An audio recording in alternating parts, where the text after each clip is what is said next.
Donc, on va voir dans une première grande partie, en quelque sorte, naissance et développement de l'industrie aéronautique dans la région toulousaine, 1917-1978. Et il y aura une deuxième présentation pour la période de 78 à nos jours. Donc, tout d'abord, quelques mots d'historiographie. Ça, c'est plutôt pour les historiens, mais l'histoire de l'histoire, c'est important parce qu'il faut prendre du recul et toujours être en quête d'une objectivité maximale en histoire. Et les étudiants de l'ENAC aussi savent bien qu'il faut être le plus objectif possible dans le domaine de l'aéronautique. Ça évite les catastrophes.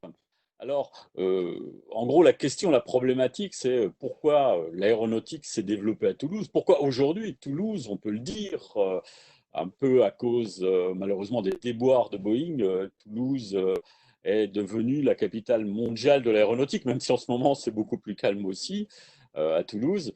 Mais c'était pas, disons, inscrit dans la continuité historique. Donc il y a eu quelques hasards assez extraordinaires, pas uniquement des hasards, qui ont fait de la région toulousaine la capitale mondiale de l'aéronautique en un peu plus d'un siècle, en quelque sorte.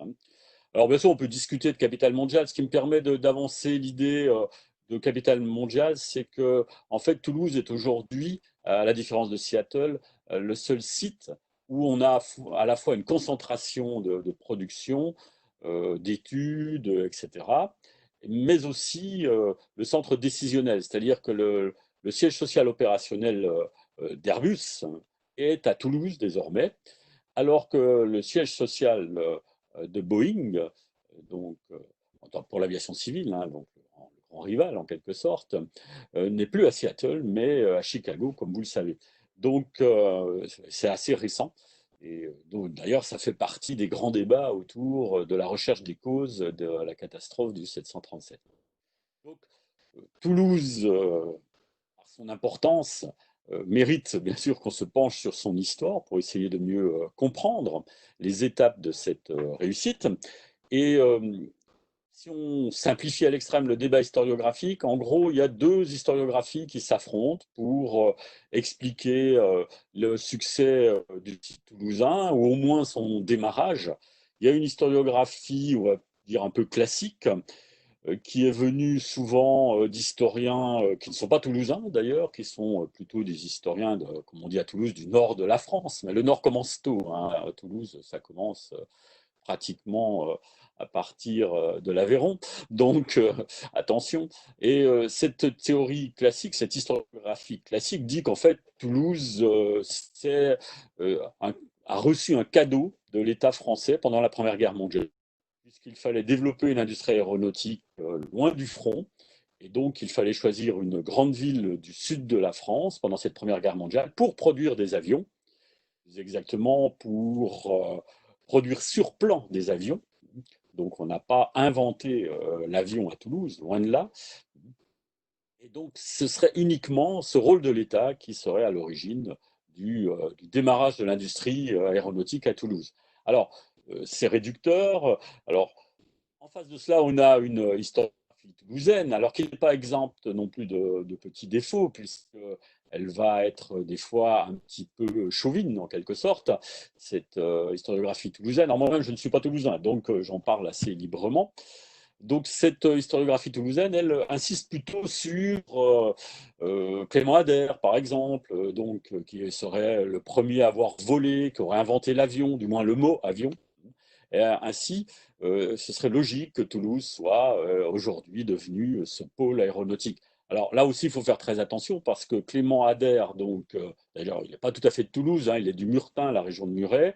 Et c'est vrai, il a fait voler très tôt des cerfs-volants dès 1870 sur les plateaux du Lauragais, donc au sud-est de Toulouse, parce qu'il voulait aider l'armée française en déroute et donc lui donner le moyen d'observer l'ennemi et créer des cerfs-volants suffisamment grands pour porter un observateur. Et c'est pour ça qu'il fait des essais dans le Lauragais, ça c'est confirmé. Et ensuite, il s'intéresse à la notion de plus lourd que l'air pour créer ce qu'il espère être le premier avion avec un moteur à vapeur. Mais en fait, ces premiers essais, pas très concluants d'ailleurs, hein, si on est vraiment objectif rigoureux. Clément Ader n'a pas vraiment volé, et comme le disent certains, tant mieux pour lui, parce que l'avion qu'il avait conçu n'était pas. Donc ces premiers essais ont lieu dans les années, début des années 1890, mais ils ont lieu en région parisienne, donc plus rien à voir avec Toulouse. Donc, en fait, jusqu'en 1917-1918, Toulouse connaît l'aviation, euh, connaît l'engouement pour l'aviation. Il y a des meetings qui sont organisés, pas très loin d'ailleurs de l'université de Mirail, c'est ce qu'on appelle le quadrilatère militaire, mais il n'y a rien de spécialement fort à Toulouse. Donc, il faut être très prudent. Et tout se décide donc dans cette année 1917 avec un phénomène particulier que l'on va donc développer dans la première partie. Alors, il faut que je change la première partie, donc consacrée au début hésitant de l'aéronautique, de 1917 à 1945 dans la région toulousaine, avec deux acteurs principaux. Pierre-Georges Latécoère, qui est un petit peu le héros local des débuts de l'aviation. On pourrait ajouter Émile de Voitine, mais il arrive un peu après, et bon, il a un rôle quand même moindre dans les débuts. Et l'État français, puisque l'État joue un grand rôle. Mais ça, c'est quelque chose de vrai pour toutes les industries aéronautiques de tous les pays du monde, pratiquement. C'est une industrie qui souvent s'appuie sur les commandes de l'État, en particulier à ses débuts, parce qu'au début, il n'y a pratiquement que des avions militaires qui sont commandés en petite série d'ailleurs. Alors, qui est ce personnage de Pierre-Georges Latécoère? Eh bien, c'est on peut dire, un enfant des Pyrénées, donc il n'est pas toulousain en plus. Donc, il est de Bagnères de Bigorre, où il passe l'essentiel de son enfance et où il vit donc dans l'entreprise de son père, Gabriel Latécoère, à Bagnères de Bigorre, qui est une scierie qui a été créée sous le Second Empire. Vous savez, cette phase prospère du Second Empire. Donc en 1864, Gabriel Latécoère développe une scierie grâce au bois et à l'énergie hydraulique des Pyrénées. Les Pyrénées sont assez, alors peut-être pas industrielles à cette époque-là, il n'y a pas de grandes usines, mais c'est une région qu'on peut qualifier d'industrieuse, avec une multitude de petits établissements qui profitent du minerai de fer, du bois qui peut servir de matière première directement, ou qui peut être transformé en charbon de bois pour les forges à la catalane, même si dans la deuxième moitié du 19e, elles sont quand même en grand déclin. Mais Pierre-Georges raconte qu'il a pu voir fonctionner des forges à la catalane. Donc il est passionné par la technique, par les métaux, il aime dessiner aussi.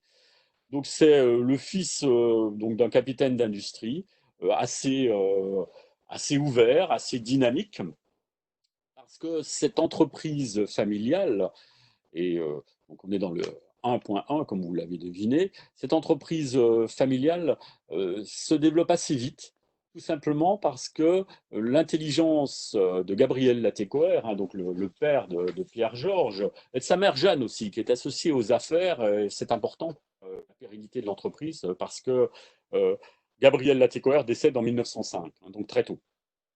En fait, c'est sa femme qui tient l'entreprise, une sorte de capitaine d'industrie en jupon, mais assez efficace, pendant que ses fils, dont Pierre-Georges, sont encore trop jeunes.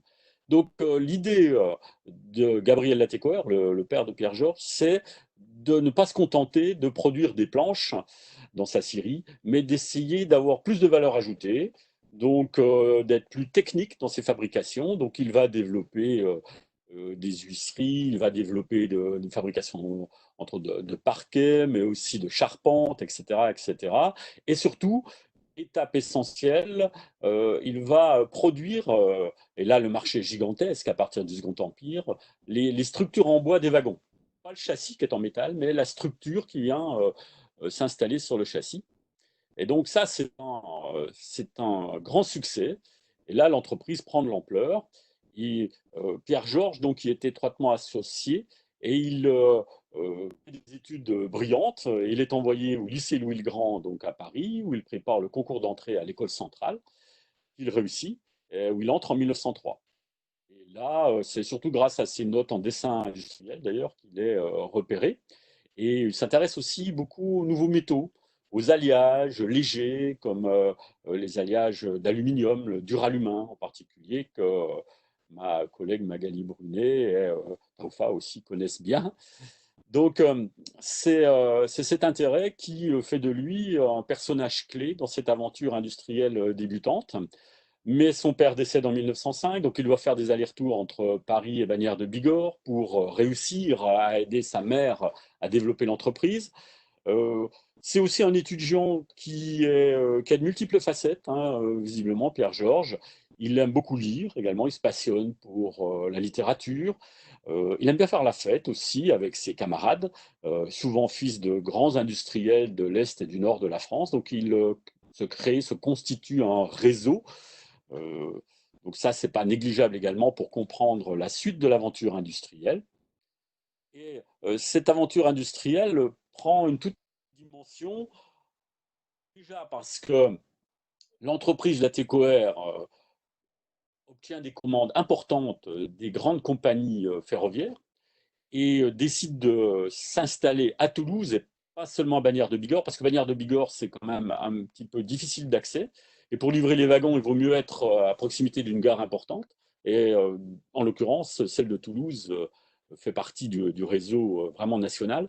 Donc, on installe dès 1912 des ateliers de mécanique, en particulier pour monter les structures des wagons sur les châssis et commencer à envisager de produire le wagon complet dès 1912. Mais la Première Guerre mondiale en 1914, donc ça met fin à ces expériences, même s'il y a des commandes en cours, des commandes très intéressantes, mais Pierre-Georges, comme les autres industriels, alors Pierre-Georges s'est engagé dans l'armée, malgré qu'il commence à être un petit peu âgé, en plus il est myope, donc il se retrouve dans l'artillerie, donc au bout d'un moment quand même, ses officiers lui disent que il serait plus utile à l'arrière. Donc on le renvoie gérer son usine.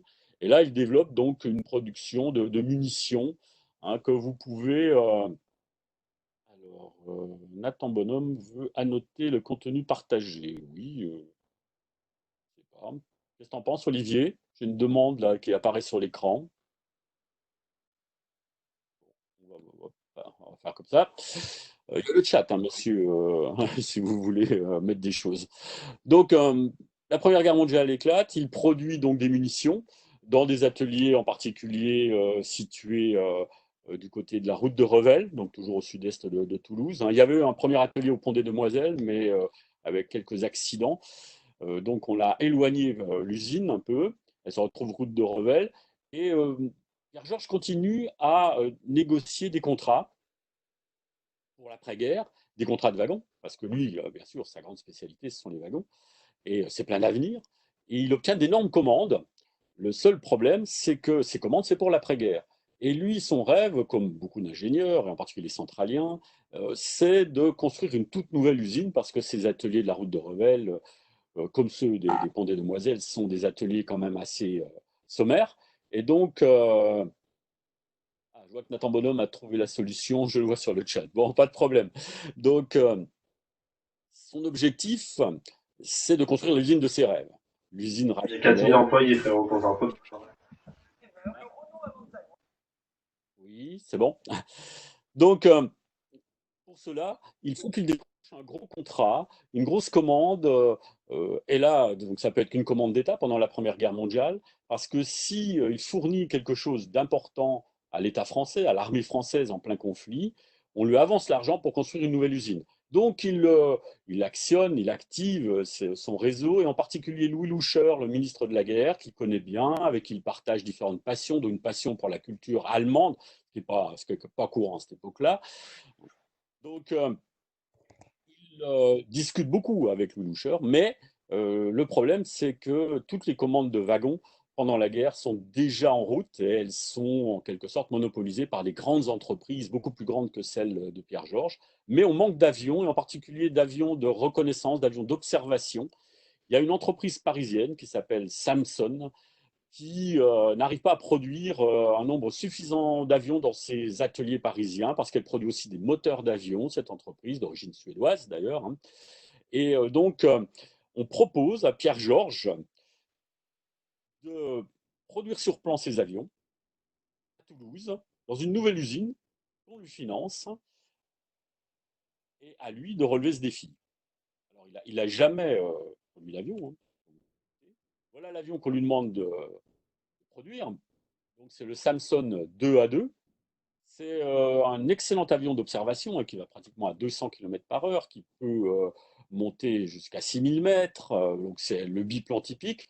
Alors le seul qu'on peut vraiment admirer, il y en a un au Japon, mais bon c'est un peu compliqué. Donc c'est peut-être plus simple, c'est un civil. Bon celui-là est pas tout à fait militaire non plus, il n'y a pas les mitrailleuses dessus. Mais celui-là, vous pouvez le voir à l'envol des pionniers. Vous savez, le musée situé à Montaudran, dans une partie des locaux de l'ancienne usine Latécoère, sur laquelle on va revenir. Donc ce Samson 2A2 a été reconstitué, il y avait quelques pièces d'origine. Et en fait, on a ensuite reconstitué complètement l'avion, d'après les plans qui existent toujours. Et cet avion, vous pouvez l'admirer depuis peu, hein, au musée L'Envol des Pionniers, qui est à côté de la halle des machines, à Montaudran. Pour ceux qui se promènent, qui arrivent par le périphérique, qui viennent de l'extérieur, hein, c'est pas très loin du bâtiment qu'on voit depuis le périphérique toulousain qui s'appelle le B612. Donc, dans ce musée, vous avez un Samson 2A2 reconstitué. Il faudrait lui ajouter donc deux mitrailleuses à l'avant et souvent une mitrailleuse aussi à l'arrière. Donc, il est très bien armé avec tir synchronisé à travers l'hélice. Donc, mais ça, Zachary Boubli vous en a parlé mardi. Donc, il est très bien armé pour un avion d'observation. Il va même remporter quelques victoires. C'est probablement l'un des meilleurs avions d'observation de toute la Première Guerre mondiale.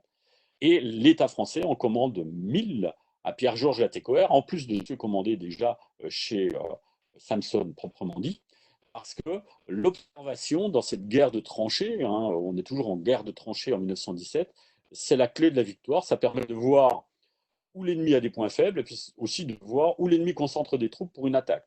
Si on n'a pas d'avion d'observation performante, protégé par des chasseurs, bien sûr, on ne peut pas gagner la guerre.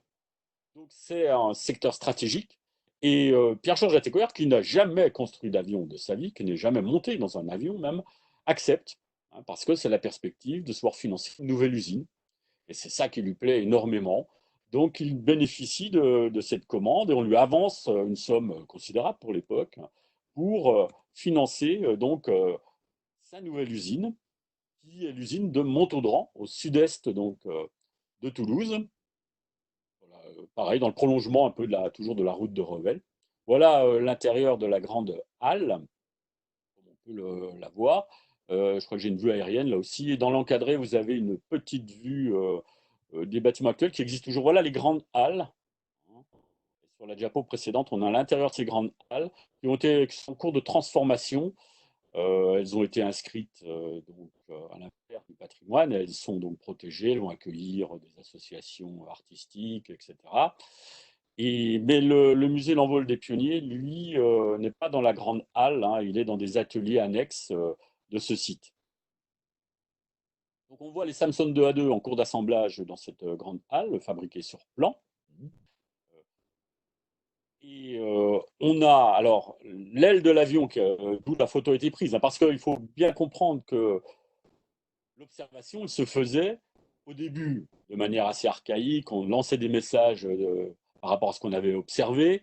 Ensuite, on avait même utilisé des pigeons, des cordes pour glisser des messages plus précisément. Mais surtout, assez vite, on a utilisé la TSF, enfin, la radio, donc pour communiquer avec le sol en langage codé, rapide, et pour pouvoir envoyer des informations.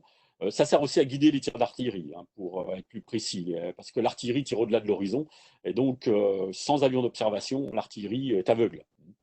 Donc on a l'exemple ici d'un avion d'observation qui a pris une photo de l'usine, à une date un peu postérieure quand même.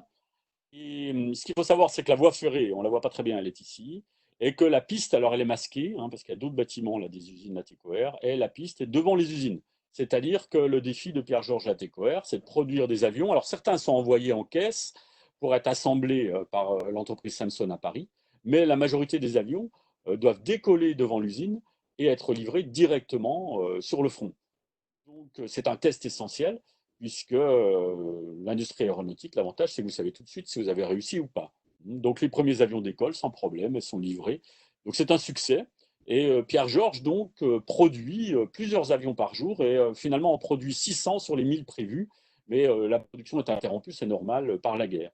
Donc il est très heureux de cette fantastique aventure, puisqu'il a réussi son pari, il a relevé ce pari incroyable, et c'est le premier avion produit à Toulouse, donc c'est le début de l'industrie aéronautique à Toulouse, sur le site de Montaudran, qui est sur le site de la commune de Toulouse. Je regarde le... Oui, je vois pas de questions, donc je continue. Alors l'intérieur de l'usine, parce que là on entre dans le débat historiographique, évidemment. Euh, on a commencé à présenter l'historiographie toulousaine. Pourquoi Toulouse? Pourquoi ça a réussi à Toulouse? Alors il y a Pierre-Georges Latécoère, bien sûr. Il y a les lois allemandes du front. Oui, c'est vrai. Mais pourquoi pas, après tout, Bordeaux, ou Montpellier, ou Nice, ou Marseille, peu importe. En fait, ce qui s'est passé à Toulouse, c'est que Pierre-Georges Latécoère a pu recruter une main-d'œuvre qualifiée et en période de guerre, une main-d'œuvre qualifiée, composée pour l'essentiel de femmes. Comme vous le voyez ici, dans l'atelier de ce qu'on appelle les entoileuses, celles qui tendent les toiles et qui les enduisent pour les rigidifier, élément stratégique de l'avion. Et pourquoi il a pu recruter rapidement une main-d'œuvre compétente? Parce que ça, c'est un acquis de l'histoire récente, de la recherche historique récente. Vous savez que Toulouse avait une image quand même assez négative au XIXe siècle. On parlait de Toulouse comme de la belle endormie ou d'un grand village. Alors ça s'explique par des voyageurs socialistes qui parcouraient la France et qui écrivaient sur la situation de la classe ouvrière. Et certains d'entre eux sont passés à Toulouse et ils ont dit, bah, à Toulouse, il n'y a pas d'usine, il n'y a pas de classe ouvrière au sens marxiste du terme, donc il n'y a pas de moyen de développer la révolution socialiste. Donc c'est un grand village. Voilà.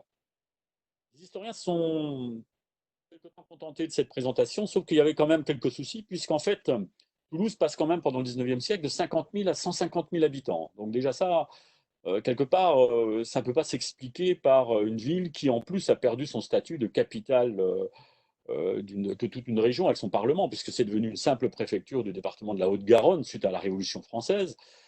Donc c'est vraiment étonnant. Et quand on regarde de plus près, et là il faut aller dans ce qu'on appelle les sources micro-historiques pour bien comprendre ce qui se passe, on découvre que Toulouse est un lieu de production très très actif, avec une multitude de petits ateliers, de travail à domicile, mais on n'a pas affaire à de l'artisanat. Les gens qui travaillent dans ces ateliers et à domicile, qui sont souvent des femmes, ne sont pas des artisans qui produisent pour le marché local, mais ce sont des personnes qui souvent produisent un élément d'un objet manufacturé, qui est ensuite assemblé par ce qu'on appelle des donneurs d'ordre ou des patrons qui peuvent être souvent des femmes d'ailleurs, des patrons en quelque sorte en jupon, comme on dit à l'époque, au XIXe siècle. Et qu'est-ce que produit Toulouse au XIXe siècle? Toulouse produit des chapeaux, en particulier les chapeaux en poil de lapin. On ne peut pas sortir en ville sans être couvert à cette époque-là. Donc il faut porter un chapeau ou une casquette. Donc chapellerie, chemiserie aussi, on produit énormément de chemises à Toulouse qui sont exportées pratiquement dans toute la France, mais aussi dans le bassin méditerranéen, en Espagne, etc., en Afrique du Nord, vers l'Empire ottoman aussi. Des chaussures aussi, travail du cuir.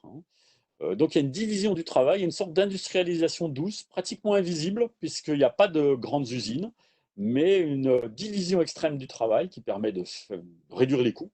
Et ensuite, on a des vendeurs qui sillonnent donc le bassin méditerranéen pour aller proposer ces produits. Et on sait que ça a été exporté assez massivement. On a des statistiques aussi dans les archives du canal du Midi. Donc on a toute une main-d'œuvre, en particulier de femmes, qui savent travailler le tissu pour les toiles des avions, parce que les ailes des avions sont souvent en toile enduite d'un vernis durcissant. Et ça, il le bois aussi parce qu'il y a une production d'ébénisterie, on appelle ça de l'ébénisterie de copie, pour meubler les appartements qui ont été créés le long des grandes avenues, euh, donc la rue d'Alsace-Lorraine et la rue de Metz, donc après 1870 évidemment. Et donc ébénisterie de copie, on sait travailler le bois, le cuir, donc je l'ai dit, le tissu, et puis certains métaux aussi, parce qu'il y a tout un tas d'ateliers de mécanique, il faut entretenir les machines, ne serait-ce que les machines à coudre qui sont beaucoup utilisées. Donc cette main-d'œuvre qualifiée, plus de 1000 personnes, elle s'active dans l'usine donc de Montaudran, dans l'usine Latécoère, et ce qui permet donc à Pierre-Georges de relever son défi. et donc d'avoir son usine idéale. Problème, à la fin de la guerre, l'industrie aéronautique est dans une passe difficile parce que, en fait, produire des avions, c'est pas la meilleure idée. Alors, certains des collaborateurs de Pierre-Georges Latécoère se lancent quand même dans la production d'avions. Il y a Émile de Voitine qui lui a été envoyé par l'État français, qui est un technicien qui avait commencé des études d'ingénieur, mais qui n'a pas pu les finir parce qu'il venait d'un milieu modeste. Hein, il vient du nord de la France. Et il est envoyé en Russie pour aider les Russes à développer leurs usines dans le sud de la Russie, Émile de Voitine. D-E-W-O-I-T-I-N-E, oui, j'aurais dû l'écrire, excusez-moi. Et donc, Émile de Voitine, lui, développe sa propre production d'avions de chasse après la Première Guerre mondiale parce que c'est un passionné de technique et donc il va réussir assez vite, il réussit assez vite à produire des avions performants et lui, il trouve un marché.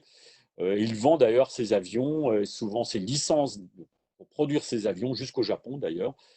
Euh, et donc Émile de Voitine, à l'inverse de Pierre-Georges Latécoère, lui a continué à produire des avions.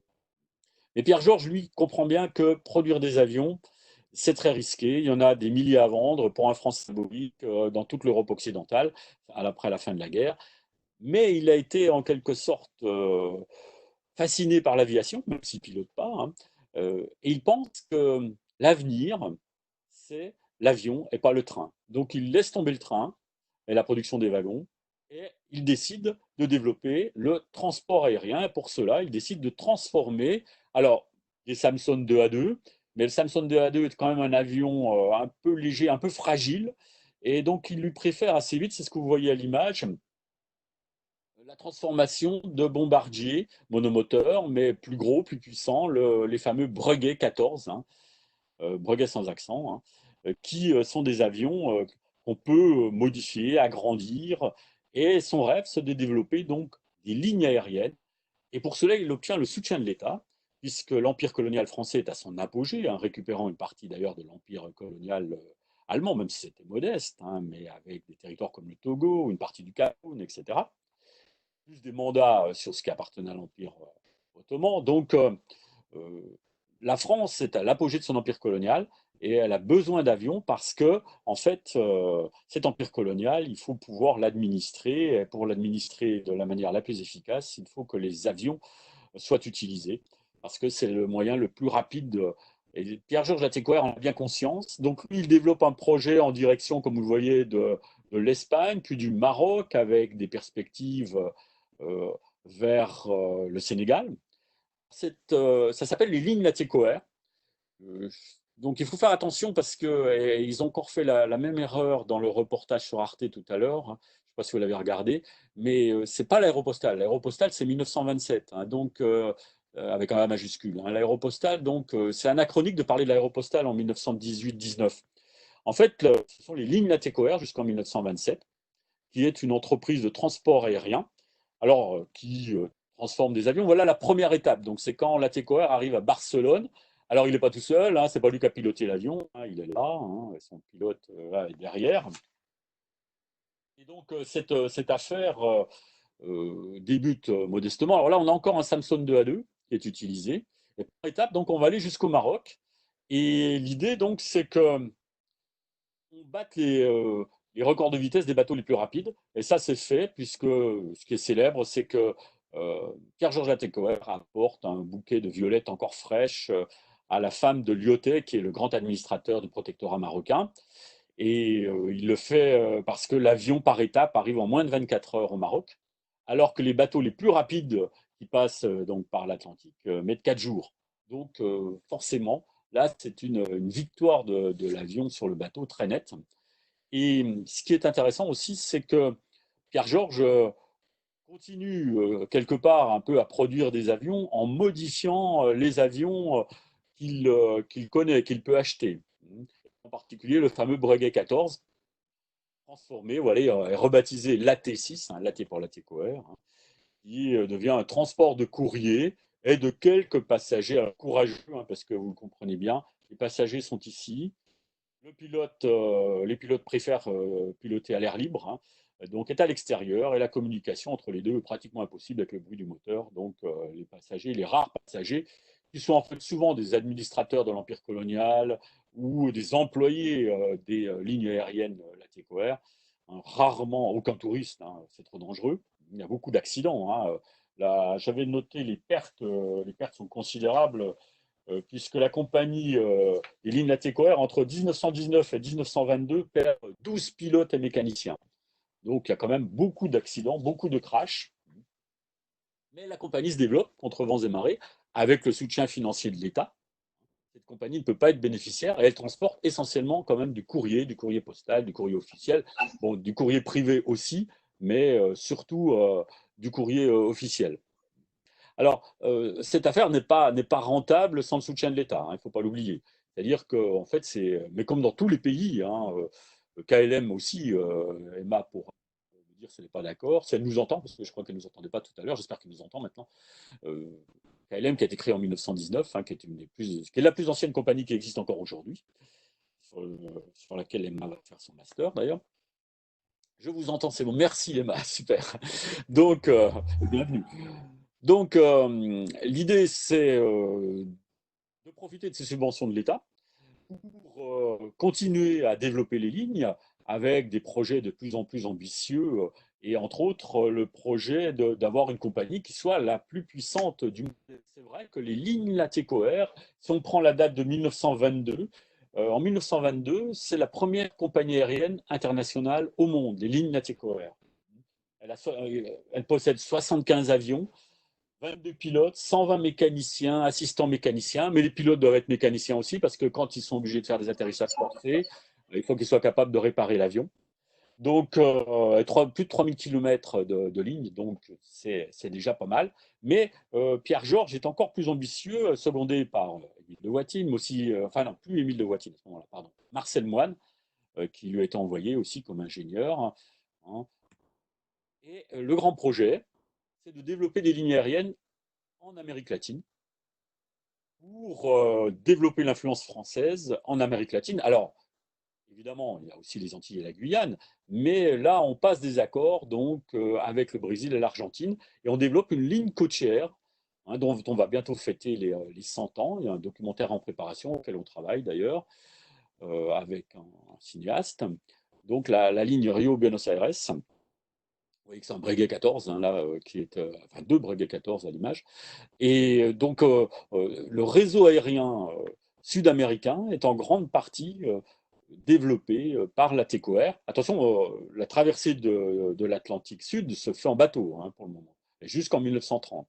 Aucun avion n'est capable de traverser l'Atlantique Sud, surtout dans le sens est-ouest, hein, à cette époque-là. Donc, on développe des lignes, et non seulement entre le Brésil et l'Argentine, mais aussi au-delà de la cordillère des Andes, en direction du Pérou, de la Bolivie et du Chili. Et donc ça, c'est un défi que racontent d'ailleurs les pilotes écrivains de la compagnie Latécoère.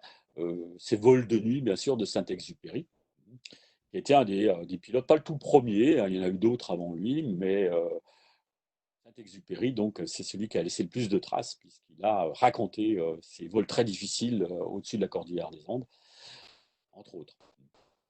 Et donc, si vous longez un bâtiment qui s'appelle le B612, je pense que vous le savez déjà, c'est parce que dans Le Petit Prince de Saint-Exupéry, l'astéroïde du Petit Prince s'appelle B612. C'est pour ça que le bâtiment de Montaudran, que vous voyez le long du périphérique, a été baptisé B612. Cependant, cette compagnie Latécoère a quand même des difficultés financières et puis il y a cette passion de la production d'avions qui est toujours ancrée euh, chez Pierre Georges. Et donc il décide de revenir à la production d'avions et en 1927, il le vend sa compagnie aérienne, les lignes Latécoère, à un banquier français installé en Amérique latine qui est très intéressé par le développement des lignes en Amérique latine et qui s'appelle Bouilloux-Lafont. Et donc, Bouilloux-Lafont reprend l'entreprise compagnie aérienne et la rebaptise l'Aéropostale. Donc, l'Aéropostale, c'est seulement à partir de 1927. Et la TECOR, lui, continue son aventure industrielle, mais en produisant des avions dont une bonne partie sont utilisés par l'Aéropostale. Et le Grand Paris, mais la TECOR n'est pas le seul à le faire, hein, Dornier en Allemagne le fait aussi, Boeing aux États-Unis également, c'est de produire des hydravions parce que déjà pour traverser l'Atlantique Sud et donc pouvoir faire la liaison en continu depuis Toulouse jusqu'au Chili, par exemple, hein, mais aussi traverser l'Atlantique Nord et transporter, pourquoi pas, des passagers. Et on pense que l'hydravion, c'est la bonne solution, parce que l'hydravion, évidemment, s'il y a un problème, vous pouvez toujours amérir. Et donc, il y a moins de stress, pense-t-on, pour l'équipage et pour les passagers qui commencent à se manifester leur intérêt pour ce nouveau transport aérien. Donc, la TECOR se lance dans la production d'hydravions. Vous voyez, les hydravions alors civils, on en a vu un, le LAT4. Hein. Et là, on a toujours le fameux, un des trois grands halls d'assemblage de Montaudran. Et là, on a un hydravion, la TECOR, qui est en fait un hydravion plutôt à vocation mixte, civile ou militaire, parce que la TECOR a produit des hydravions torpilleurs, donc ils peuvent transporter une torpille et aller couler un navire ennemi, en étant déchargés en quelque sorte d'un navire de ligne français. Hein, les porte-avions en sont à leur balbutiement. Donc la TECOR vit grâce aussi à ses commandes d'État d'hydravions torpilleurs.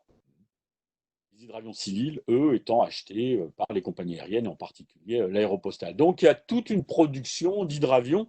Alors, ces hydravions peuvent être transformés, ou inversement, les avions peuvent être transformés en hydravions. Il suffit donc de remplacer euh, les roues par des flotteurs, hein, et c'est ce qu'on fait assez couramment. On peut admirer, il y a très peu d'hydravions Latécoère conservés. Un des rares que l'on puisse admirer, c'est un LAT-25 au musée aéronautique de Buenos Aires. Donc, si vous ne savez pas que faire, dès que vous pourrez voyager à nouveau, allez le voir. Et là, on est devant l'usine de Montaudran, donc avec cette production qui reprend, cette production d'avions qui reprend. Alors, un autre nom de pilote apparaît ici, Mermoz, bien sûr que vous connaissez ça.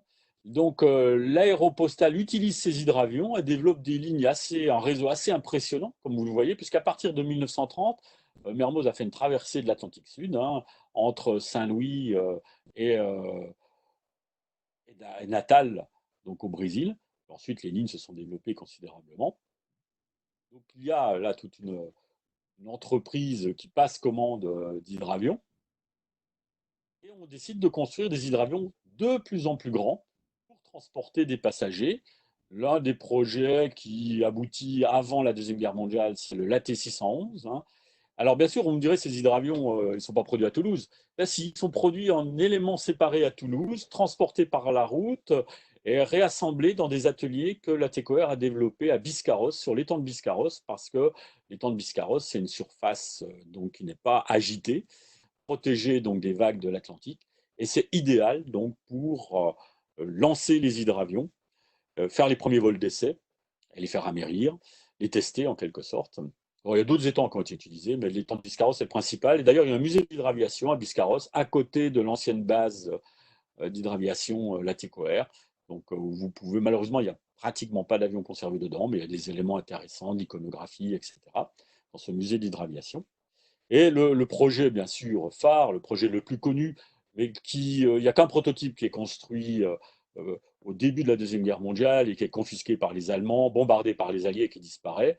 Et c'est seulement après la Deuxième Guerre mondiale que cet hydravion est développé. C'est un hydravion hexamoteur, le Latécoère 631, donc 6 moteurs, hein, qui peut emmener une cinquantaine de passagers dans des conditions assez luxueuses et rassurantes, puisqu'on est dans un hydravion.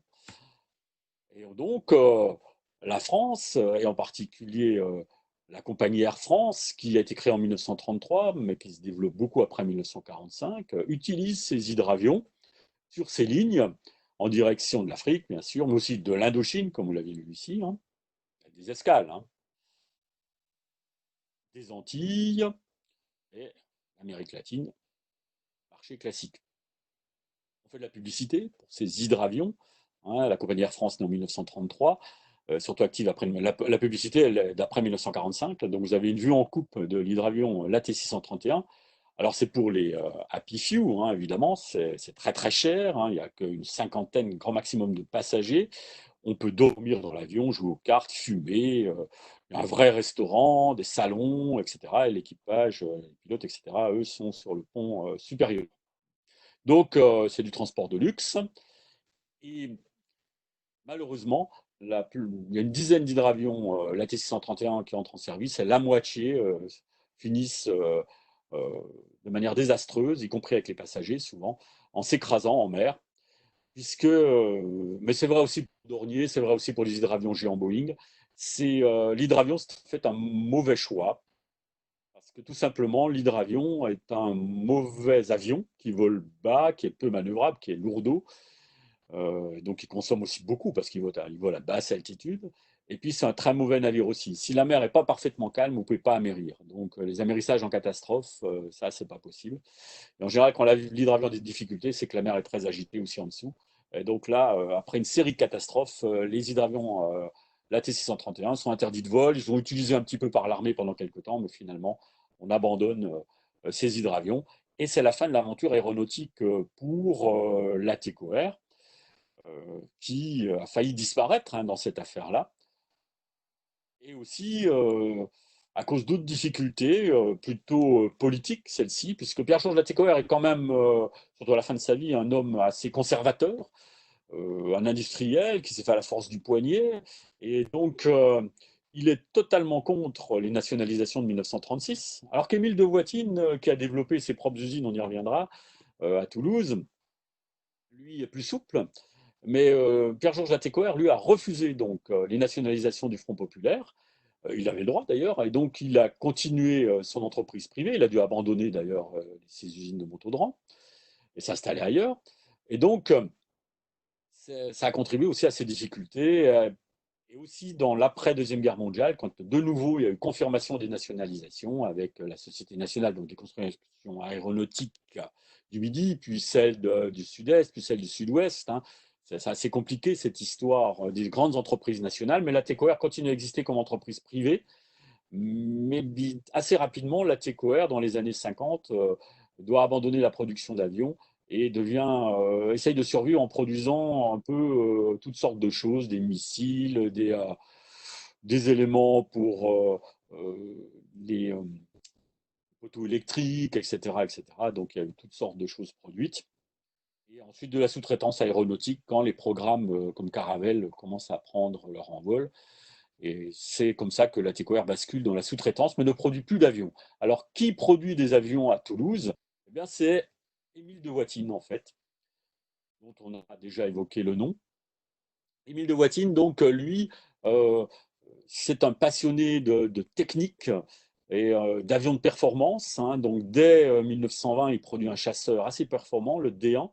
Et puis, il produit aussi quelques avions civils que on est en train de reconstituer parce qu'il n'y en a aucun de conservé, comme le D333, qui est un avion civil de 1935.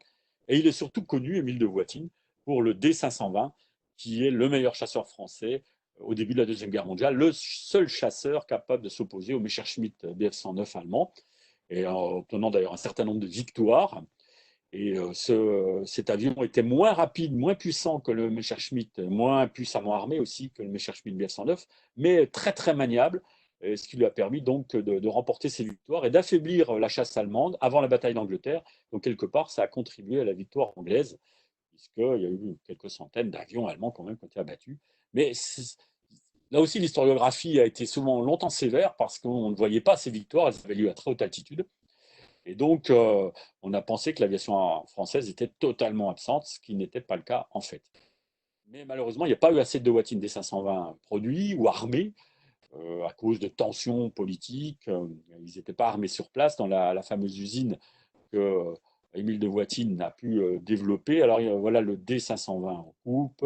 C'est un avion de classe typique de cette époque, comme le Spitfire, comme le Messerschmitt Bf-109 ou même le Hurricane, donc avec des ailes basses cantilever, ce qui lui permet d'avoir un puissant moteur, des mitrailleuses et des canons dans les ailes et sur l'avant de l'avion.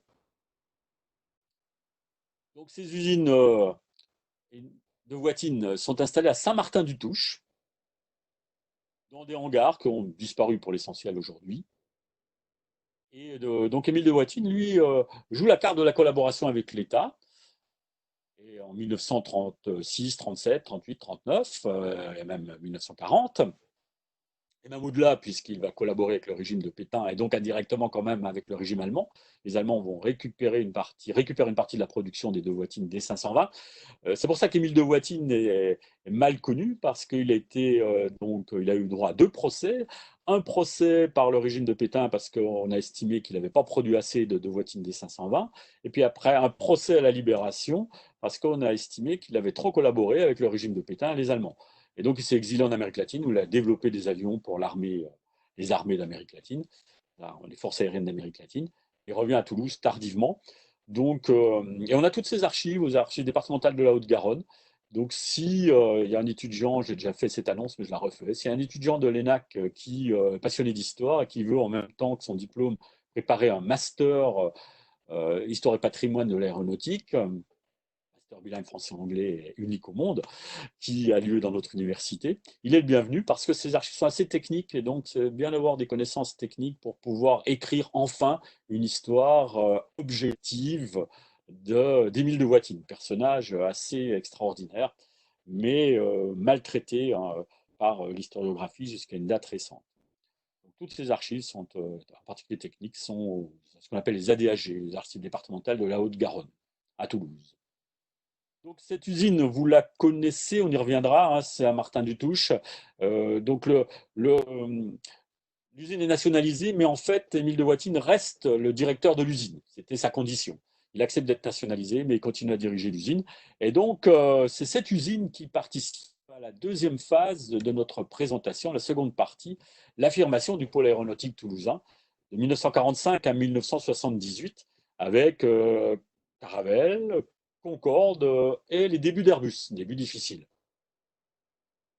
Heure quand même, parce que ça passe vite. Oui, on va jusqu'à 19h30, hein, donc ça va, on est dans les temps quand même.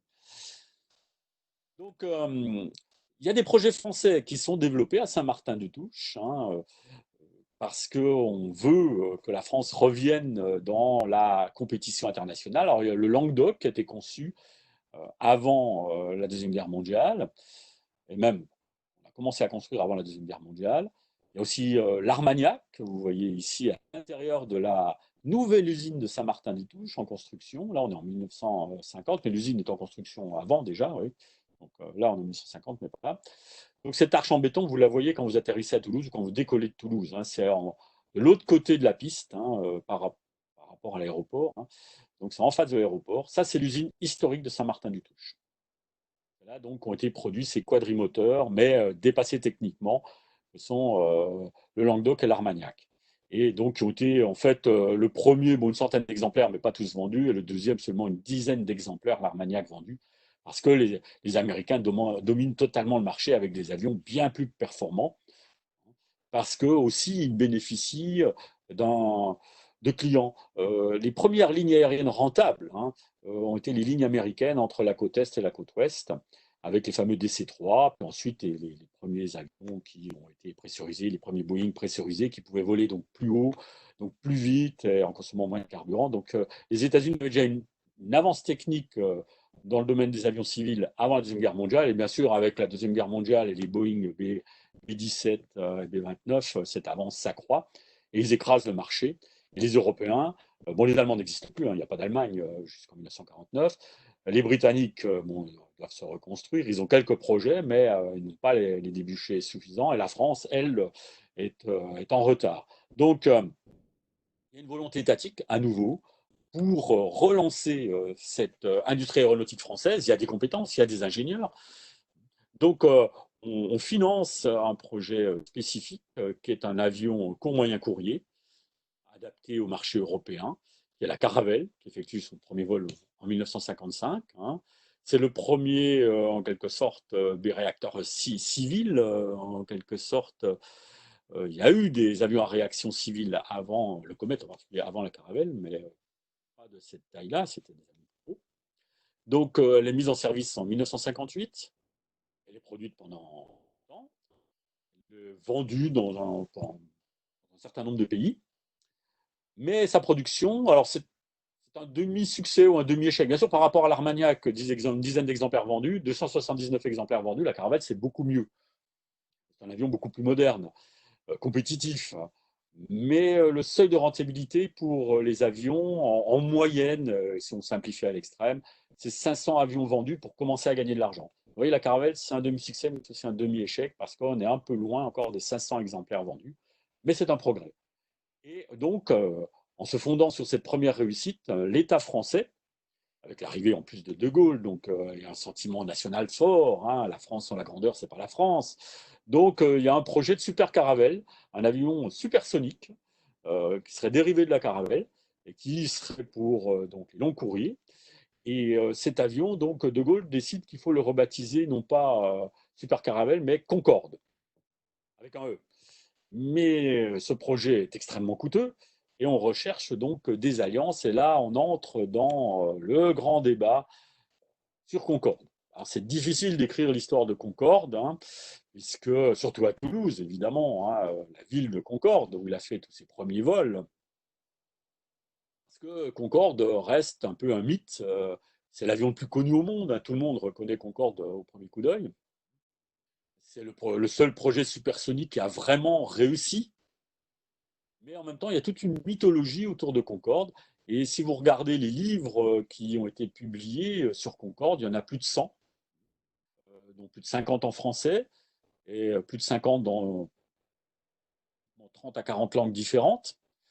Donc c'est incroyable, mais si vous regardez les titres, hein, du style Concorde mon amour ou Le bel oiseau, on comprend bien qu'on n'a pas toujours une approche objective. D'ailleurs, la plupart des auteurs sont des passionnés d'aéronautique qui ne s'en cachent pas et qui connaissent parfaitement techniquement le Concorde, et donc qui insistent sur les performances techniques du Concorde, sur cette réussite incroyable qui n'a jamais été retrouvée depuis, hein.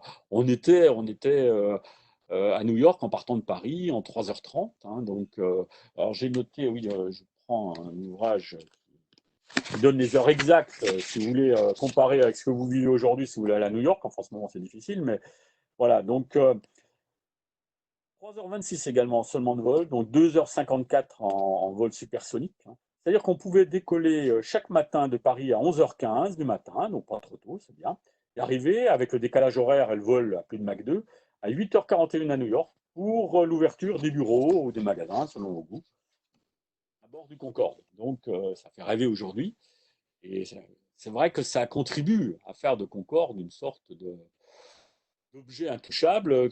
Et les auteurs sont pour l'essentiel, jusqu'à une date récente, des anciens ingénieurs, des anciens pilotes, des anciens militaires, ou des journalistes aéronautiques qui ont suivi le Concorde, qui ont souvent volé en Concorde, donc sur Concorde, et donc sont quelque part très liés au sujet. Et passe très rapidement, vous pouvez parcourir les livres, vous pouvez aller vérifier vous-même, passe très rapidement sur la concurrence avec le Tupolev Tu-144, ou alors c'est pour simplement dire que c'était une copie du Concorde, un Concorde ski, et passe encore plus rapidement sur le désastre commercial. Parce qu'il ne faut pas l'oublier, Concorde, c'est un immense succès technique, mais c'est un immense désastre commercial, probablement le plus grand désastre commercial de l'industrie aéronautique. Alors que Concorde, c'est seulement 20 exemplaires produits, mais 6 pour les essais, donc seulement 14 exemplaires vendus. Vous vous rappelez peut-être de la barre des 500 pour atteindre la rentabilité.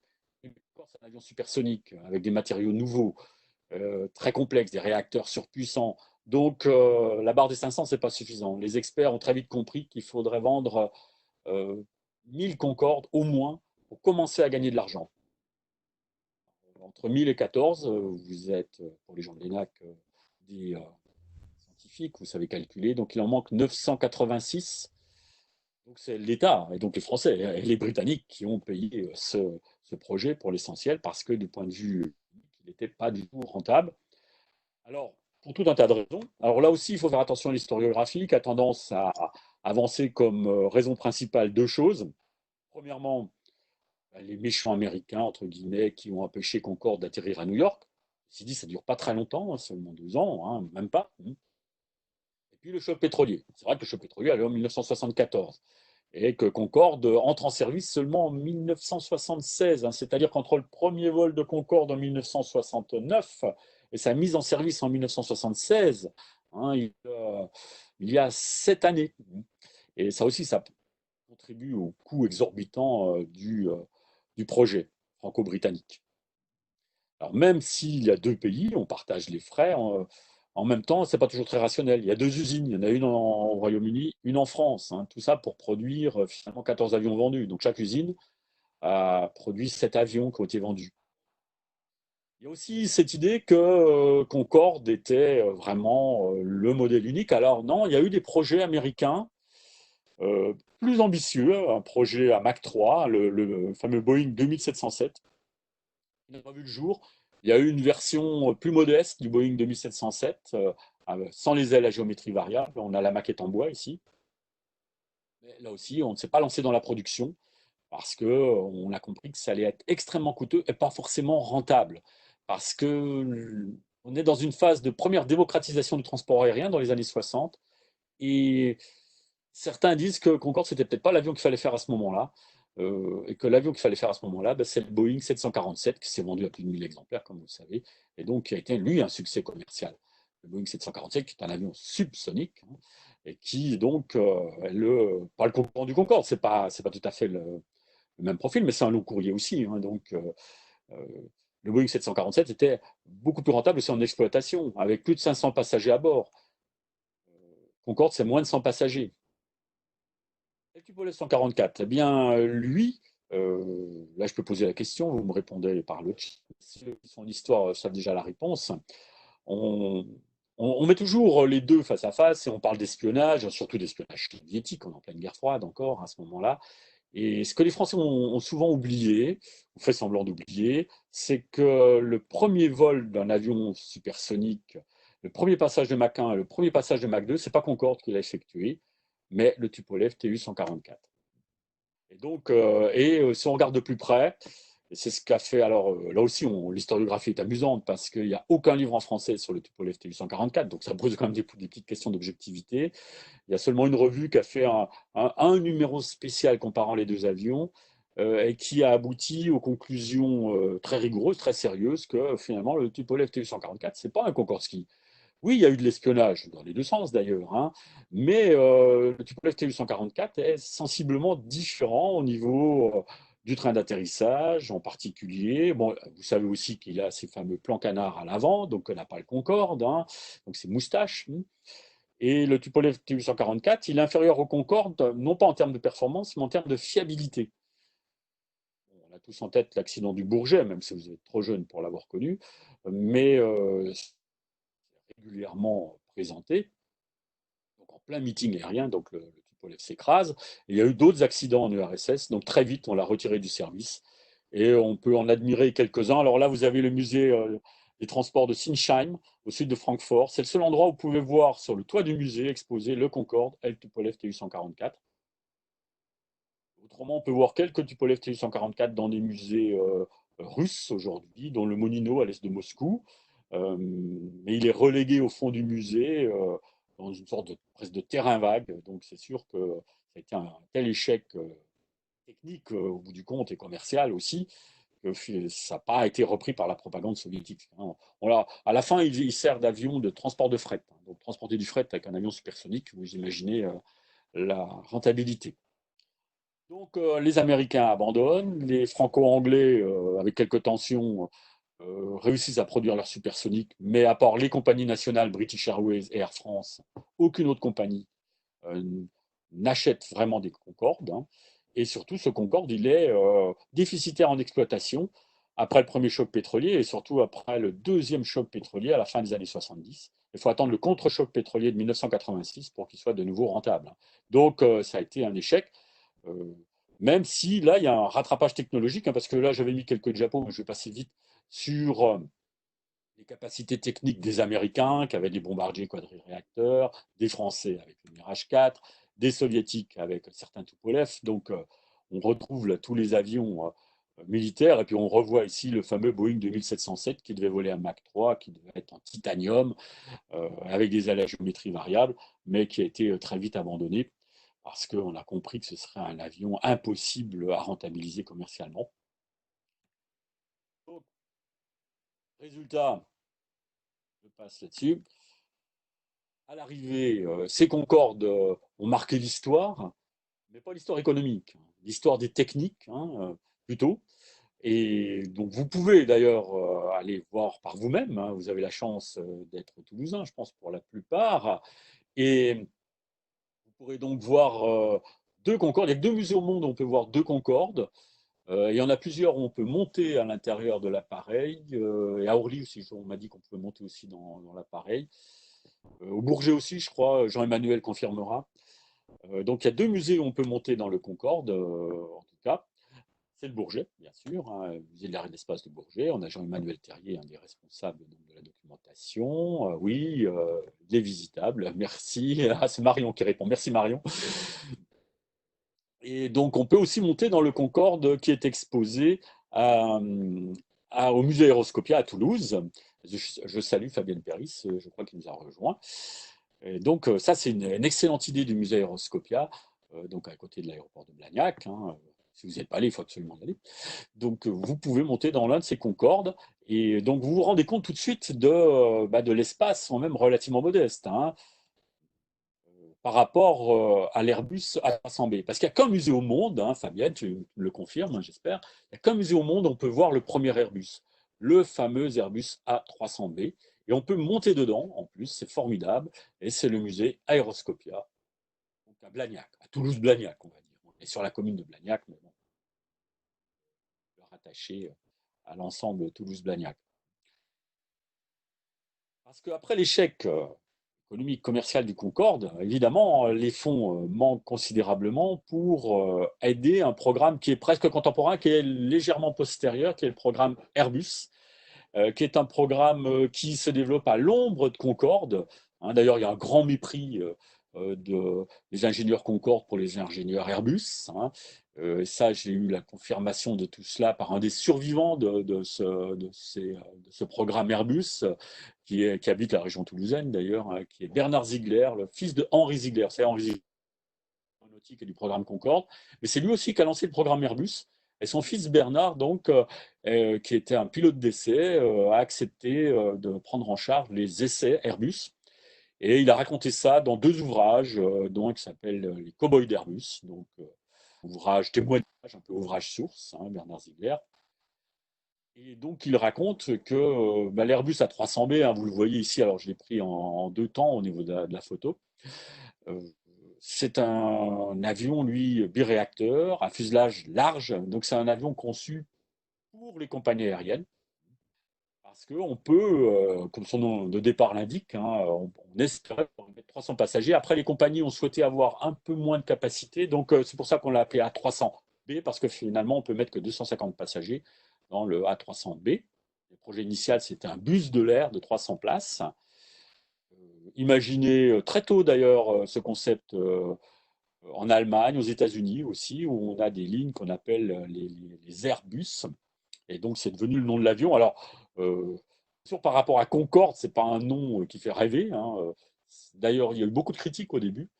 Et l'avion lui-même a été très critiqué. Bernard Ziegler raconte avec vraiment que le premier rollout, la première sortie de l'Airbus A300B des usines donc, de Saint-Martin-du-Touche sur le tarmac de l'aéroport de Blagnac, pour présentation donc, à la presse du monde entier, a été une catastrophe parce que malheureusement, sur ce même tarmac, il y avait un Concorde. Et après avoir pris une ou deux photos de l'Airbus A300B, les journalistes se sont précipités pour prendre des photos du Concorde, le bel oiseau. Et les commentaires qui ont été faits au pauvre Bernard Ziegler étaient des commentaires condescendants et macho d'ailleurs pour le coup, du style, tu vois, là-bas c'est le mâle, le Concorde, et là c'est la femelle, c'est la grosse Julie, la grosse vache, l'Airbus A300B. Donc, alors aujourd'hui, Bernard Ziegler se venge, hein, parce que, évidemment, le programme Airbus est un immense succès, comme vous le savez. Donc, je ne fais pas d'anachronisme vraiment en vous le confirmant, surtout si on prend le programme suivant à 320, hein, et sa famille, 14 Concorde vendus, euh, plus de 16 000 avions de la famille A320 vendus, donc de l'A318 à l'A321, c'est-à-dire, c'est facile, hein, plus de 1000 fois plus. Donc la grosse vache, entre guillemets, est devenue la vache à lait, comme dit Bernard Ziegler. Et c'est là que vraiment l'industrie aéronautique toulousaine peut démarrer, sauf que les débuts sont très très difficiles. Et on y revient pendant le peu de temps qu'il me reste, oui, 21 minutes, courage, on se rapproche de la fin. Donc l'Airbus A300 est un projet que l'on imagine franco-britannique au début, et on décide d'y associer quand même les Allemands qui font leur grand retour, parce que l'Allemagne réapparaît, l'Allemagne fédérale, la République d'Allemagne de l'Ouest, la République fédérale allemande, hein, la RFA, renaît en 1949, mais jusqu'au milieu des années 50, les Allemands n'ont pas le droit de produire d'avions. Et Willy Messerschmitt, d'ailleurs, produit un peu de tout, hein, des voiturettes, des aspirateurs, des machines à coudre, je crois. Donc, le grand ingénieur et patron de Messerschmitt. Et il s'exile aussi après, à un moment donné, en Amérique latine pour produire des avions. Et il revient seulement quand il peut vraiment produire des avions. Mais son entreprise et d'autres entreprises allemandes qui touchent à l'aéronautique sont regroupées dans un grand groupe qui s'appelle MBB en 1969. Et c'est ce groupe qui commence à revendiquer une place, enfin même avant ces groupes qui ont constitué finalement MBB, commencent à revendiquer une place dans l'aéronautique européenne. Mais sur le projet initial Airbus, il devait y avoir seulement une part minoritaire allemande. Hein. La majorité des parts du capital étaient anglaises, enfin britanniques ou françaises. Mais les Anglais, échaudés par désastre commercial de Concorde, finissent par se retirer et ne font qu'autoriser leurs entreprises à titre privé, en particulier pour les voilures, à participer au projet Airbus. Donc finalement, ça devient un projet franco-allemand, c'est Airbus. Euh, 50-50. Ensuite, les Espagnols rejoignent le GIE. Hein, c'est une structure d'ailleurs très très particulière qui est mise en place. C'est pas vraiment une société anonyme, c'est pas vraiment une association à but lucratif, c'est un peu entre les deux. Hein, les États sont très présents, bien sûr, hein, puisqu'on a Sud Aviation, l'aérospatiale pour le côté français et MBB côté allemand qui s'associent. Et l'idée, donc, c'est de produire ce bus de l'air qui correspond parfaitement au marché européen, court, moyen courrier.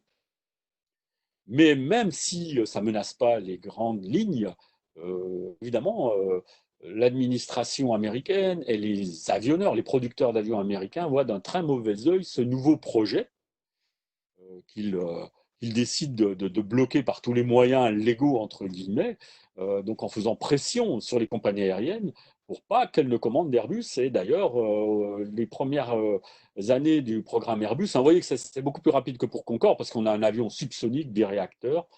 Donc, premier vol 1972, mise en service 1974, donc là, 2 ans. Et on a quand même réussi à vendre, à livrer 561. On a passé la fameuse barre fatidique des 500 exemplaires. Donc, on a gagné de l'argent avec ce premier Airbus en Europe. Pas beaucoup, mais quand même suffisamment pour que ça pérennise cette ambition aéronautique qui avait du mal à renaître. Alors, pourquoi Airbus a quand même survécu au blocage américain, aux difficultés entre les partenaires, etc., etc. Parce que c'est finalement le bon produit pour les compagnies aériennes. Et vous le comprenez très vite si vous allez au musée Aeroscopia. Oui, Fabienne, je fais beaucoup de pubs pour le musée Aeroscopia. Donc là, vous avez l'intérieur du Concorde qu'on peut voir à Aeroscopia. Et là, à l'intérieur de l'Airbus, alors une partie seulement, hein, parce qu'il y a encore une rangée là qu'on ne voit pas de 2 places, hein, 2, 4, 2, donc on peut mettre 10 personnes en frontal, c'est impressionnant. Dans l'Airbus A300. Donc, un avion plus petit qui consomme moins, qui est bien plus facile à entretenir et qui peut transporter pratiquement 3 fois plus de passagers que le Concorde. Et donc, vous pouvez vous promener à l'intérieur de Concorde, ensuite vous promenez à l'intérieur de l'Airbus A300B, Aeroscopia. Et puis, surtout, grande idée très pédagogue, c'est que vous pouvez voir, alors je ne sais pas si vous vous rendez bien compte, mais le plancher a été aménagé de manière vitrée, de l'A300B exposé donc à Aeroscopia. Et vous pouvez voir la soute. Donc le système de câblage, on n'est pas encore dans les commandes électriques. Hein. Et surtout la taille de la soute et la possibilité d'y mettre carrément un conteneur. C'est impossible dans le Concorde, évidemment. Donc pour les compagnies aériennes, c'est pas béni parce que là, le chargement de l'avion peut se faire beaucoup plus vite, beaucoup plus facilement, hein, sans avoir à littéralement vider les conteneurs et les recharger après, recharger le contenu dans la soute de l'avion. Donc c'est très bien expliqué tout ceci à Aeroscopia, donc il y a différentes vues du plancher. Alors c'est pas ce qu'il y a de plus spectaculaire, mais c'est quand même quelque chose de décisif pour comprendre le succès commercial euh, de, ces, euh, de ces fameux Airbus A300. Alors, avant d'aller plus loin, j'insiste donc sur ce qui s'est passé, parce que pendant je crois que pendant 2 années, oui, il n'y a pas eu une seule commande Airbus. Hein, les compagnies allemandes, Lufthansa, on a vu un Airbus aux couleurs de Lufthansa, française, Air France, anglaises, aussi britanniques aussi, et européennes en général, en particulier les Scandinaves, ont commandé des Airbus, mais les compagnies américaines n'en commandaient pas. Et le marché américain, c'est le marché clé, c'est le marché le plus important. C'est encore vrai dans les années 70. Et pendant 2 ans, il n'y a aucune commande d'Airbus, puisqu'une fois que les compagnies aériennes européennes se sont équipées, et que le marché américain n'a pas répondu, mais il n'y a plus de commandes. Donc là, on a peur de revivre le désastre commercial du Concorde et on choisit une solution extrême. On décide donc de gratuitement des Airbus A300B à une compagnie américaine qui s'appelle Eastern Airlines, une grande compagnie américaine, et dont le patron est Frank Borman, B-O-R-M-A-N.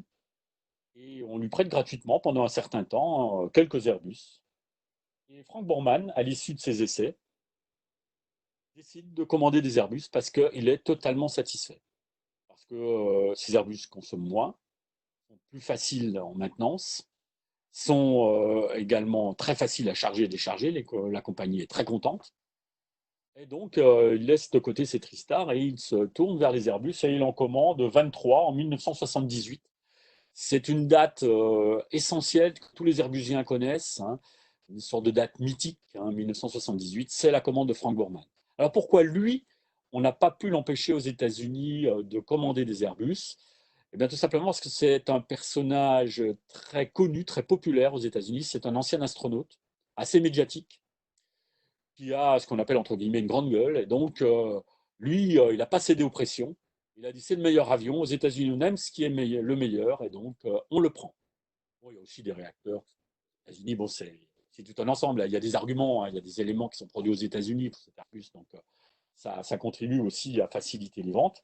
Et c'est comme ça donc que cette première commande donc lance vraiment le succès commercial d'Airbus et ça permet donc de passer cette période difficile. Et l'essentiel de la production s'effectue à Toulouse, hein, même si Airbus est un groupe franco-allemand, mais comme les Allemands sont arrivés un peu en outsider, c'est une renaissance de l'industrie aéronautique allemande, c'est à Toulouse que sont assemblés les avions en utilisant bon, les fameux, alors bon, pas les Beluga au début, mais d'autres avions. Vous pouvez admirer, vous pouvez en admirer un à Aeroscopia, donc allez-y, en plus il est ouvert, donc ces avions de transport qui permettent d'acheminer les différentes pièces des différentes usines européennes qui contribuent à la production de l'Airbus.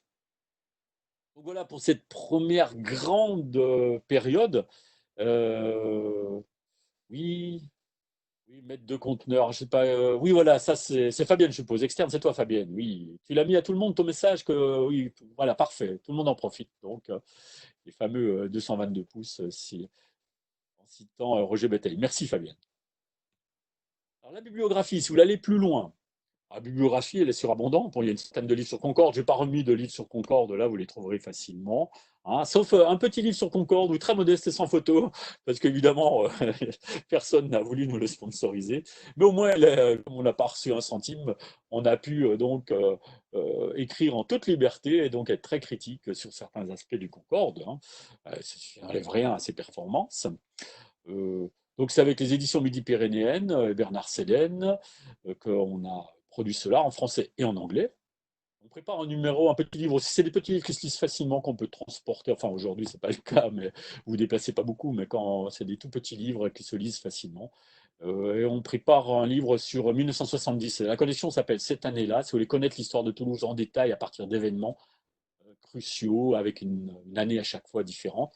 Et là, on en prépare un donc, sur l'année 1970, donc la création du groupe Airbus. Parce que le premier accord franco-allemand est signé en 1969, mais le GIE Airbus a été vraiment créé le 18 décembre 1970, donc on fête les 50 ans cette année à la fin de l'année. Donc, normalement, on espère que le livre, si l'imprimerie et les librairies rouvrent, sortir le livre cette année. Il y a eu un numéro spécial aussi, Toulouse des avions et des hommes. C'est un peu un collector, je crois qu'il est difficile à trouver maintenant, de la revue qui s'appelait à l'époque Midi-Pyrénées Patrimoine. Maintenant, cette revue s'appelle Le Patrimoine, hein, avec un numéro spécial Toulouse Mémoire d'avion. Celui-là, on doit pouvoir encore le trouver. Il y a tout un tas d'acteurs. Mes collègues et amis Marc-Daniel Seffert et Med Keshidi On produit un avion, on dirigeait, pardon, on n'a pas produit un avion, on dirigeait un ouvrage sur l'aéronautique mondiale, acteurs et stratégie.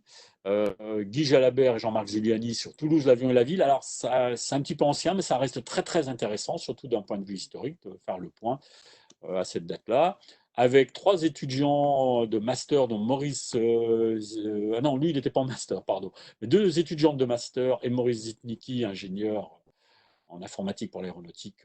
On a également rédigé cet avion sur les métiers de l'aviation. Vous trouverez aussi un chapitre sur l'histoire de l'aéronautique pour la première fois dans l'histoire de Toulouse et de la métropole, parce que c'est l'ouvrage universitaire de 800 pages qui est sorti récemment, là, en décembre 2019. Et jusque-là, il y avait eu deux versions, tous les 20 ans à peu près, il y a une synthèse universitaire coordonnée par un ou deux enseignants. Ça sort tous les 20 ans, il y a 17 auteurs dans cet ouvrage. Et donc, c'est très bien, vous avez le temps de lire en ce moment, profitez-en. Donc, cet ouvrage de 800 pages chez Privat se termine par un chapitre sur 100 ans d'aéronautique à Toulouse, coécrit par Jean-Marc Zuliani et moi-même, et donc qui vous permettent d'avoir une synthèse en, je sais plus, 20-25 pages, je crois, sur l'aéronautique toulousaine, et dans l'agglomération en général. L'histoire de l'armée de l'air, une nouvelle histoire de l'armée de l'air qui va sortir, où là on est tout un groupe aussi, que je salue, je ne sais pas s'ils sont arrivés sur le forum, mais bon, peu importe. Et puis vous avez l'ATCOR qui a fêté ses 100 ans, forcément, hein, qui donc a demandé un ouvrage et en nous donnant toute liberté, on a pu rédiger donc, cet ouvrage sur l'ATCOR. Après, vous avez une multitude d'autres ouvrages, donc profitez-en, lisez dans ce temps de confinement. Des sites internet gratuits où vous pouvez récupérer l'information en interrogeant par mots-clés ou par auteur. Vous avez le site du CNRS avec beaucoup d'articles en ligne. Donc ça s'appelle HAL, Hyper Article en ligne. SHS, ou les plus spécialement uniquement des ouvrages de SHS.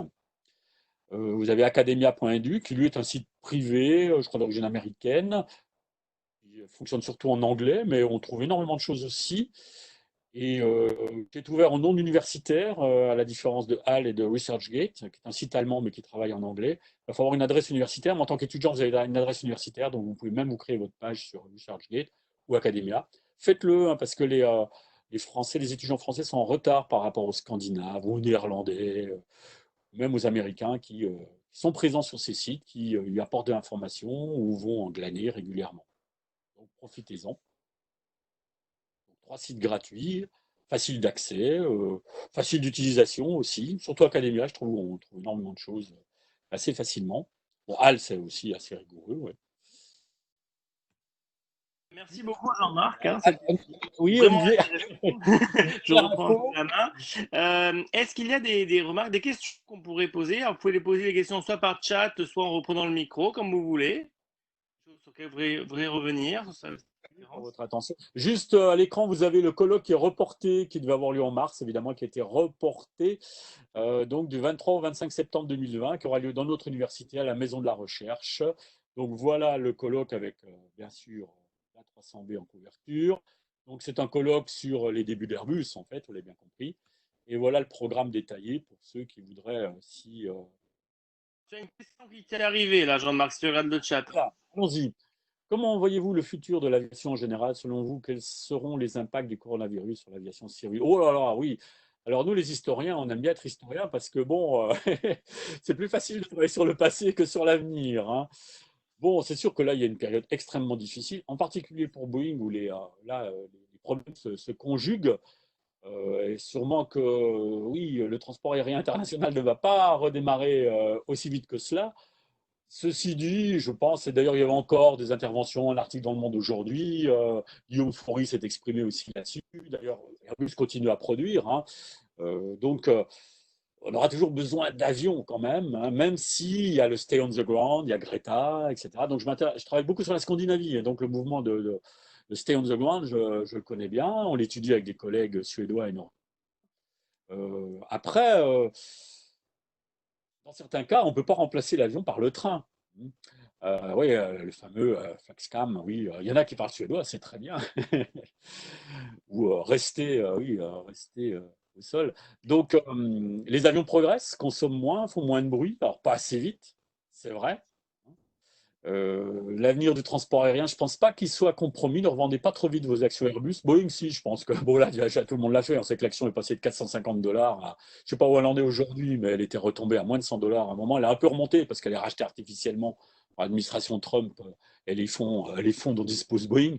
Mais pour Boeing, c'est vraiment très difficile, je pense, là, hein, oui. À l'aide de l'État américain. Mais je pense J'ai pas dit que. d'ailleurs, il y aura un conférencier, c'est Marc-Daniel Schiffers, qui va vous faire une conférence sur les crises dans l'aérien et en particulier la crise de Boeing 737. Il va regarder avec vous pourquoi il y a eu cette crise et les impacts de Boeing et ça peut arriver à Airbus. Donc ça, c'est d'ici un mois, vous aurez cette Toujours un conférence. risque, voilà. Mais bon, pour traverser l'Atlantique ou se rendre au Japon, il faudra toujours des avions. Et puis le mouvement affiché ou Stay on the ground, ne prenez plus l'avion, littéralement.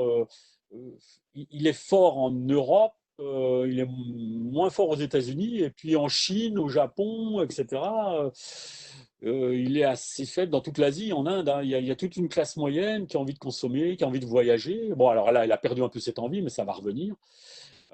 Donc je ne pense pas que le transport aérien soit menacé, hein. C'est plus compliqué que ça. Alors, le vol supersonique, par contre, là, je suis pratiquement sûr que ce n'est pas pour tout de suite, hein, le retour au vol supersonique, parce que là, oui, ça pose un problème quand même environnemental, parce que les avions supersoniques doivent voler très très haut, en consommant beaucoup de carburant et en faisant de gros dégâts au sommet de la troposphère, hein, près du plafond qui s'appelle la tropopause. Et là, ça a des conséquences environnementales graves. Donc, un supersonique civil de type Concorde, c'est pas pour tout de suite, hein.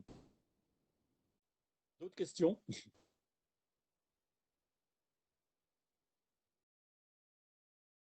Peut-être que Jean-Emmanuel peut parler de sa future intervention. Marc Daniel, je ne sais pas si Marc Daniel nous a rejoint. Une question qui est arrivée là, sur la 300. Ah oui, alors pourquoi l'A300 s'est démarqué des autres? Ben, tout simplement le fuselage large déjà, hein, puisque les Américains utilisent des avions à fuselage étroit, donc beaucoup moins rentable, des réacteurs aussi plus performants. Donc tout ceci a contribué à le rendre intéressant pour les compagnies aériennes. Sous les Concorde, si on caricature, ce que font parfois certains auteurs, c'est un avion d'ingénieur. L'Airbus A300B, c'est un avion de commerciaux, en quelque sorte, hein. C'est l'avion qui a séduit les compagnies aériennes.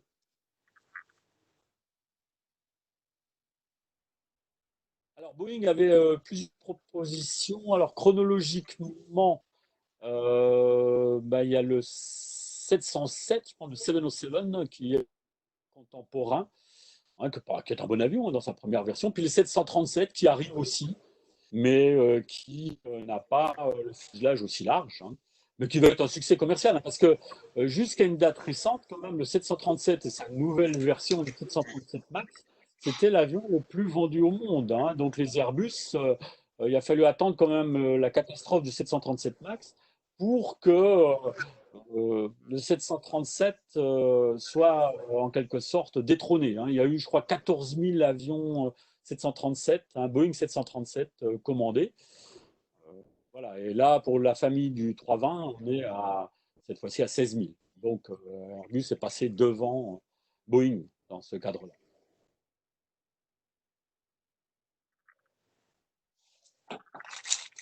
Question. Oui, bonjour. Moi, j'avais une question par rapport à la fin de la période que vous avez. Oui. Je voulais savoir si l'arrivée à Toulouse du CST, donc du Centre spatial toulousain, l'arrivée de l'industrie du spatial en général, est-ce que ça a eu un impact sur l'industrie aéronautique ou pas vraiment? Oui, oui, parce qu'il y a des échanges, hein, de compétences, hein. Donc, c'est arrivé, cette décentralisation, c'est la fin des années 60, hein, comme vous le savez. C'est la réorganisation de l'espace industriel français, rééquilibré en quelque sorte, hein. Donc, c'est 1969, en faisant simple. Et oui, il y a beaucoup d'ingénieurs. Vous savez qu'Airbus, c'est un grand groupe, et que, bien sûr, il y a Airbus Commercial Aircraft, mais il y a aussi Airbus Defence and Space et des ingénieurs, des Airbusiens qui circulent d'un groupe à l'autre, et c'était vrai déjà dans le passé. Donc, il y a des compétences techniques qui se diffusent. Alors, elles ne sont pas toujours évidentes, hein, mais sur les matériaux, par exemple, sur tout un tas de choses, hein, sur l'électronique embarquée, sur les commandes électriques, etc. Mais bon, l'arrivée oui, du spatial à Toulouse en 69, c'est quand même pas décisif dans le développement de l'aéronautique. Mais par contre, ça a pu jouer un rôle important quand il y a eu des défis techniques à relever extrêmement difficiles. Et l'un des grands défis techniques que Airbus a dû relever, ça a été l'échec du 380. Hein, vous l'avez vécu parce que vous êtes jeune, qui était le mauvais choix. Donc il n'y a pas eu, il y a eu le 340 aussi, hein, qui était le mauvais choix. Mais heureusement, il y avait le 330 parce que le 340 quadri-réacteur a été un échec commercial et le 380 aussi. Hein, vous le savez, on n'a pas passé la barre des 500. Et en fait, l'avion qui a tué le 380, c'est le 787 Dreamliner, le réacteur, tout simplement parce que le choix d'Airbus de développer un gigantesque gros porteur qui allait pratiquer surtout des vols sur les hubs. Et ensuite, à partir des hubs, il fallait reprendre un avion pour atteindre sa destination finale si ce n'était pas un grand aéroport international. Ça s'est révélé un mauvais choix. Et donc, il a fallu très très vite qu'Airbus, pour rester présent dans les longs courriers, développe un avion du même type que le 787 Dreamliner, qui est un très bon avion, même s'il a connu des débuts difficiles, mais comme c'est un avion assez révolutionnaire, pas seulement par le premier avion au monde à plus de 50% en composite, donc plus léger, etc., donc consommant moins, Airbus a dû développer en un temps record, alors qu'il n'y avait plus d'argent. Tous les investissements avaient été faits dans le 380, a dû développer en un temps record le 350. Et là, on a fait appel à des compétences. Je connais, bon, je ne peux pas donner les noms parce que ce serait un petit peu gênant, des ingénieurs qui venaient d'Astrium ou autres, pour répondre à votre question, et qui sont arrivés sur le programme 350, parce que très très vite, il a fallu faire un avion tout à fait nouveau, à plus de 50% composite. Et à l'arrivée, le 350 est compétitif face au Dreamliner, au 787. Ça montre une grande maturité technique chez Airbus, qui n'est pas sans rapport avec l'existence d'une sorte de, oui, de vivier de compétences dans tout un tas de domaines liés à l'aéronautique et au spatial. Parce que le 350, bon, aujourd'hui, en vente, rattrape et même dépasse le 787, ce qui permet à Airbus d'être présent sur le créneau des longs courriers.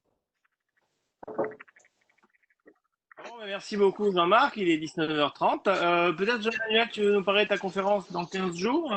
Et oui, c'est la semaine prochaine. C'est la semaine prochaine, même sur la première mardi prochain sur l'histoire des arbres. Mardi prochain, c'est pas les IENAC, c'est une autre promo. Toi, ce sera le jour. C'est pour plus tard. J'en ferai une la semaine prochaine, mais pas pour les mêmes. Donc, effectivement, ce sera sur l'histoire des aéroports parisiens. Donc le Roissy, Orly, le Bourget. Voilà, donc le Bourget, il y a le musée de l'air et de l'espace, évidemment, où effectivement nous avons bien deux Concorde, hein, comme chez Aéroscopia. Donc il y a deux musées au monde qui ont deux Concorde. Il y a Aéroscopia et nous, donc le Bourget. Et au Bourget, donc, nous avons le prototype 001, donc le tout premier Concorde qui a volé le 2 mars 69 à Toulouse. Voilà, donc lui, il est arrivé en octobre 73 au Bourget. Et donc, on peut monter à bord. Et on a aussi donc le dernier d'Air France, le Sierra Delta, qui a volé jusqu'en mai 2003 et qu'on a récupéré donc quelques jours après. Il est arrivé donc au Bourget et depuis donc il est visitable. Pas en ce moment évidemment, mais en tout cas on peut monter à bord des deux Concorde. Et puis dans quelques temps, on a le 380. Donc chez Aéroscopia, il est déjà prêt. Hein, donc à Toulouse, c'est fait. Nous on en a aussi un donc qui sera ouvert, mais un peu plus tard. Voilà, ça demande plus d'aménagement. En plus, nous sommes sur un aéroport en activité. Il y a le salon du Bourget tous les 2 ans, donc c'est plus compliqué à mettre en place. Mais dans l'histoire des techniques, en tout cas, Aéroscopia et nous avons des avions essentiels. Hein, le 380, le Concorde. Voilà, on a un 747 aussi. Voilà, ça, on a un 747 d'Air France. Donc au Bourget. Donc en tout cas, je vous parle. La conférence donc dans 2 semaines sera sur les aéroports parisiens. Les aéroports parisiens, donc du Bourget en 1919 jusqu'à Roissy. On parlera un peu peut-être de l'actualité, l'histoire du terminal 4 à Charles de Gaulle, le fameux terminal 4, avec tout ce qui se passe en ce moment. Peut-être que ce sera remis en cause, ce grand projet de terminal 4. On en reparlera bien dans 15 jours, de toute façon. Voilà, c'est pas une histoire, je suis d'accord avec Jean-Marc, nous on est historiens, hein, donc voilà, c'est plus pratique. Mais c'est plus pratique. Mais en tout cas, En anglais, oui, oui, qui dit que quel que soit l'événement historique qui s'est produit, vous trouverez toujours un historien pour vous expliquer que c'était inévitable. Mais pour l'avenir, on est moins bon. c'est ça. On parlera peut-être un peu d'avenir, hein, effectivement, c'est intéressant cette question du terminal 4. Voilà. Merci bien, merci beaucoup donc, à vous tous les élèves d'être venus. C'est vraiment très chouette. On est monté à 79 participants. Donc la semaine prochaine, rendez-vous jeudi prochain. On va étudier la Première Guerre mondiale avec Zachary Boubli, qui est un jeune historien de 25 ans, agrégé, qui est passionné par les histoires d'avions de la Première Guerre mondiale et surtout de pilotes complètement fous qui avaient à cette époque-là. Donc, rendez-vous jeudi prochain, même heure. Mercredi prochain, pardon. On est mercredi. On est mercredi, on est jeudi. On est quoi? Jeudi, là. C'est jeudi, là. Oui. Jeudi prochain, alors. Merci beaucoup, Olivier, pour cette Prochain 18 heures. organisation sans faille. Ça marche.